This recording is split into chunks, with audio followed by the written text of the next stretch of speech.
Sean bienvenidos una vez más a Pabellón Oscuro, el rincón donde la historia y el terror se despojan de sus disfraces. Hay lugares en el mundo cuya arquitectura parece maldita desde el primer cimiento. Espacios que, sin importar cuántas veces cambien de nombre o de propósito, conservan entre sus muros un eco eterno de agonía. Hoy viajaremos en el tiempo. Nos ubicamos en la década de 1940, un poco después de lo sucedido con M.E. El México posrevolucionario abraza la modernidad y la ciencia.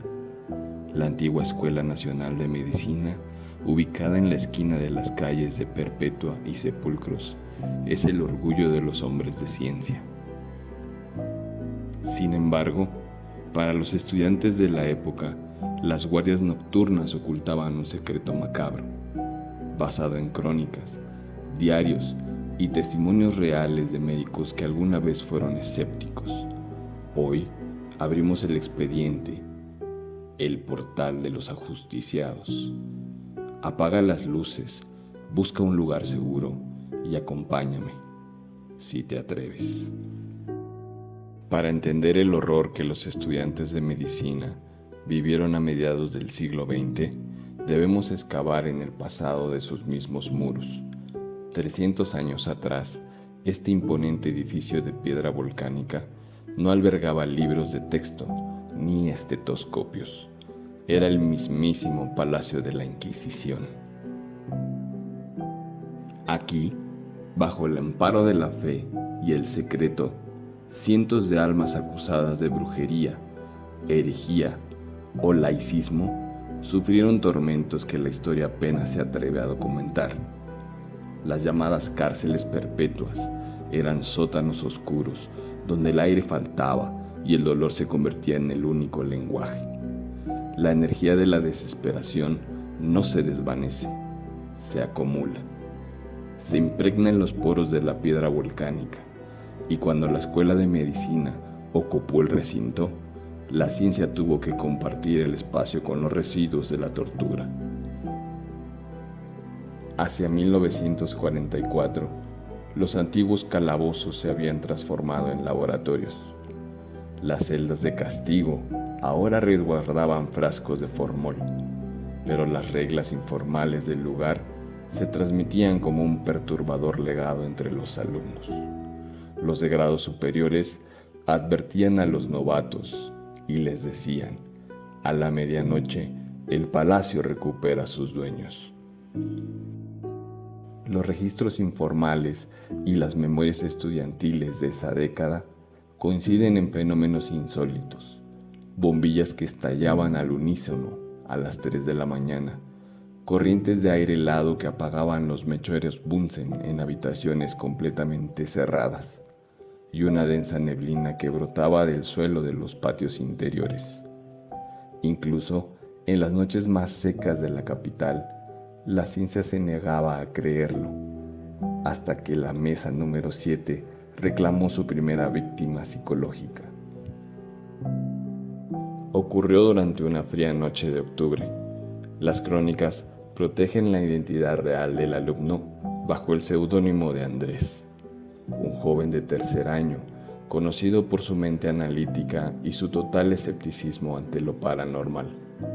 Presionado por los exámenes finales de anatomía, Andrés decidió ignorar las advertencias y solicitó quedarse en el anfiteatro principal después de la medianoche. El anfiteatro era una sala circular, fría, con un persistente olor a formol y a carne inerte. En el centro descansaban los cuerpos no reclamados de los hospitales civiles y las calles. Andrés trabajaba solo en la mesa de disección número 7, concentrado en el sistema nervioso de un cadáver masculino.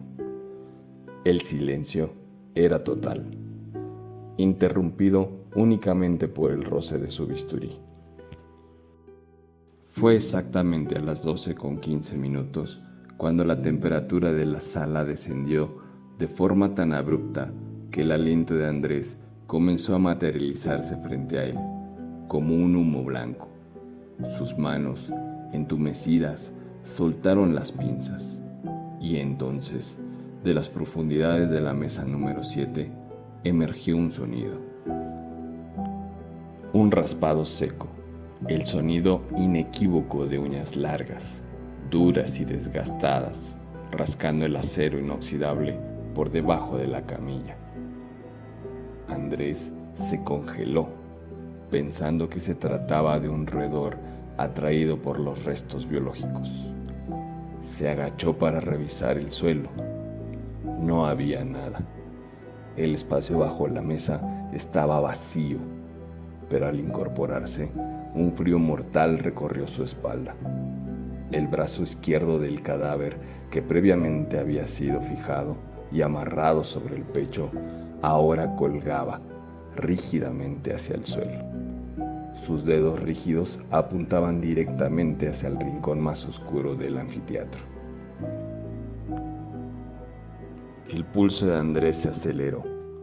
Intentando mantener la cordura, tomó el brazo del cuerpo para regresarlo a su posición original, pero la rigidez cadavérica parecía haber desaparecido.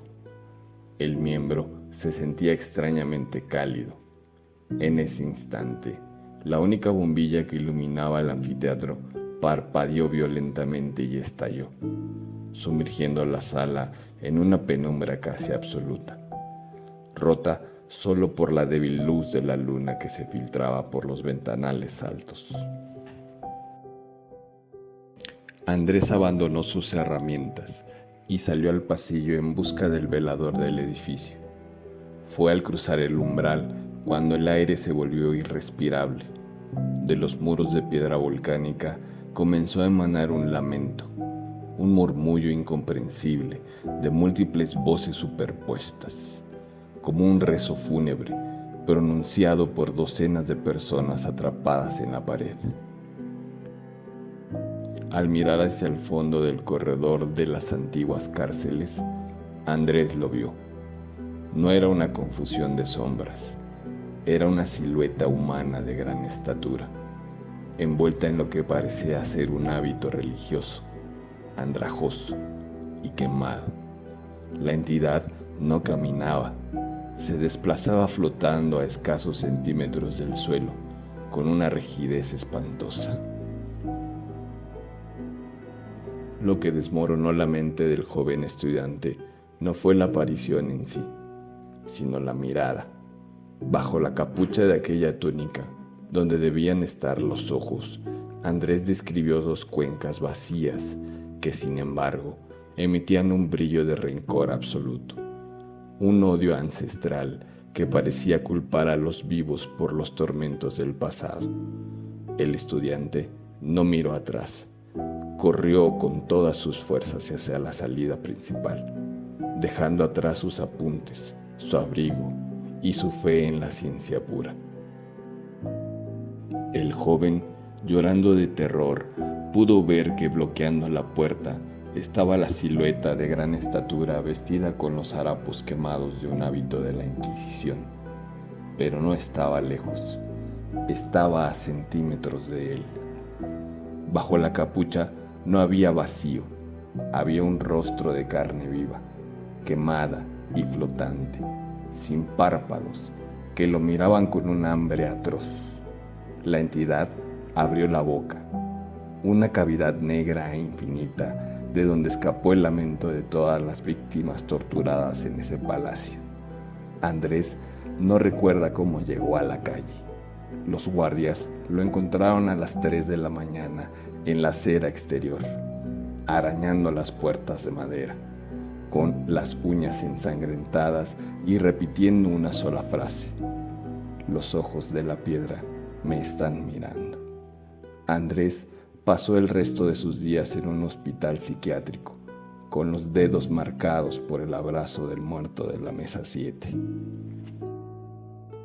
El caso de Andrés no fue el único. Las bitácoras informales de los vigilantes de los años 50 detallan encuentros similares con los ajusticiados y con la silueta de un monje de ojos negros que se paseaba por las camas de los pacientes cuando el lugar funcionó temporalmente como hospital. Hoy en día, el edificio alberga el maravilloso Museo de la Medicina Mexicana en la Ciudad de México. Si lo visitas de día, encontrarás historia, arte y el triunfo del conocimiento humano. Pero si te quedas al final del recorrido, cuando los guardias se preparan para cerrar y el sol se oculta en el centro histórico, pon atención a las esquinas de piedra. Quizás escuches el roce de unas uñas bajo los mostradores, recordándonos que el dolor no muere, solo espera en la oscuridad. Si esta crónica te ha erizado la piel, apóyanos dejando un pulgar arriba. Suscríbete a este pabellón y activa la campana para que no te pierdas el próximo expediente.